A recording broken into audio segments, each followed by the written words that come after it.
Good morning. I'm going to break a rule and say protocol has been established since I don't have a protocol list. But welcome to everyone, especially the youngsters who are sitting in there. It's good to see you. I'm representing the principal or giving remarks on her behalf because unfortunately she could not make it today. All right, let's start. As you may be aware, the world is currently undergoing what we consider to be the fourth industrial revolution, or some people call it Industry 4.0. And while that industrial revolutions typically focus on manufacturing, the change in manufacturing has an impact on our society. Now, you must be wondering why I'm talking about industrial revolution. This particular revolution that we're talking about is focused on automation and data exchange. So things like Internet of Things, cloud computing, cognitive computing, all the issues that are now arising and you hear about when you buy your consumer goods like your smartphone, etc., artificial intelligence. And they're going to have an effect on the sort of jobs that you're going to see down the road.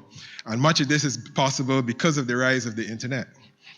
So the question then becomes, how does the KFL campus prepare our students for this rapidly changing world? So I'm going to focus around briefly, very briefly, because I don't have a lot of time, about the Principal's Smart Campus Initiative for which our strategic plan is based on. Now, when people hear Smart Campus, they expect to come to Cave Hill and see a lot of robots flying around and cars doing as they want and androids and all those things. But that's not what we mean by smart, okay? Maybe down the road, when I'm retired and you're there, you would see those things. But really, for us, the Smart Campus is about creating a new educational model in terms of how we deliver education and how we our process internally. And it's at that point, having determined how we're going to be smart in innovating, it is at that point the technology comes into play.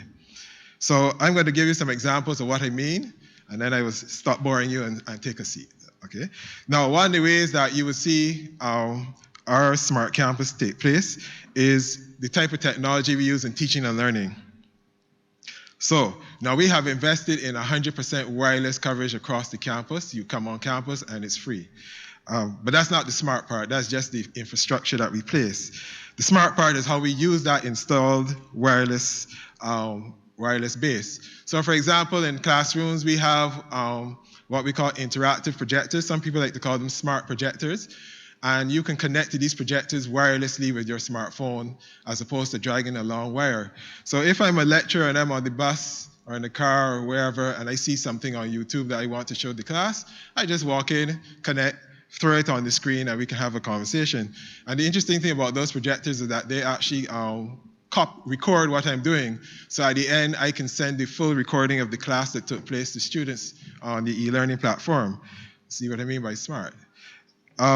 We also have the Faculty of Medical Sciences and my faculty using simulations and virtual labs. So you can imagine you're in medicine and you're looking at a simulated body online and doing, well, I don't know what they do, but surgery or whatever. But the interesting thing about that is that a lecturer, if asked a question, can tap a few buttons on the screen and change the scenario on the screen one time, and you then engage. Because if you're using a real life body, for example, in medicine, you can't suddenly decide to change midstream, okay? So just having that wireless activity allows us to change the way we teach. The last example I'll give in terms of that is we have now installed PA systems. So when I'm speaking into the system, those systems connect to the hearing aids of persons with hearing impairments. So instead of them trying to hear over the echoing and the noise that takes place, it transmits directly to the hearing aid, because hearing aids are no longer just devices that just try to pick up the outside sound. They actually have built-in RF receivers, etc. So it's pretty much like having a built-in radio in your ears. The other thing that we also do is the training part, training in the new technologies. So just to give you a couple of examples, our faculty, or my faculty, has now joined what we call Amazon AWS Educate. Amazon, the company that you buy from, same company. What you may not know is Amazon is the biggest provider of cloud services in the world, 33% of the market, okay? that might not sound like much, but the closest competitor is Microsoft, who owns 13. So if you take the total sum of the next 4 competitors and sum it together, they're still less than Amazon in total. And one of the reasons we joined this program is that it gives our students access to professional training. And so they get training in gaming. You heard of Alexa?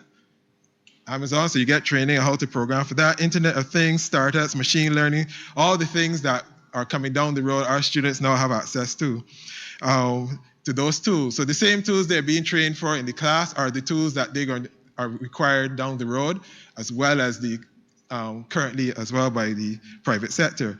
Lastly, I will talk about, we have adopted Microsoft 365, which may not sound like anything a big deal, but the students then get exposed to the same tools that will be used in the workplace and moving forward. So Microsoft Teams is a competitor to Slack, online collaboration.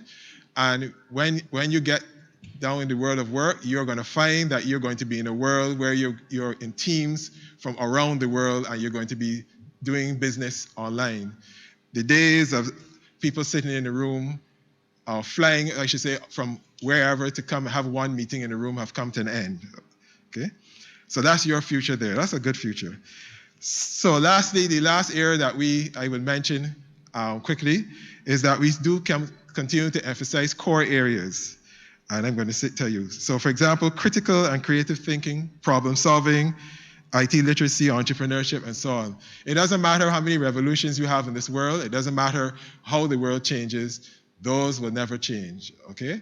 And it becomes more important for you because artificial intelligence is going to remove certain types of jobs, the more repetitive jobs, low-income jobs, and be replaced by other types. So, for example, I'll give you one example. I have a Microsoft 365 subscription. It was not going through. So when I went online, I talked to their AI bot. I did not speak to anyone who helped me fix it. Okay, so that bot has now replaced a whole lot of help desk operators. However, the next year's a similar problem, but because it had something to do with a credit card, you can't leave it to the bot. It has to be a human because of the confidentiality about it. So then I met someone. So that person, I think they call a customer service representative, something like that. But you see what I mean? So it got rid of one type of job, but it's now increased another type where you need to use your innovative and creative skills to solve the problems of the customers. So banks around the world are removing their help desk operators to deal, and using AI to deal with the low end, the commonly asked low, simple questions, but they're retraining a lot of them for the more complex issues that may arise. So that's just to give you an overview of what the Caveville campus is doing. You'll hear more from the principal in due course. And I wish you good luck in your deliberations today. Thank you very much.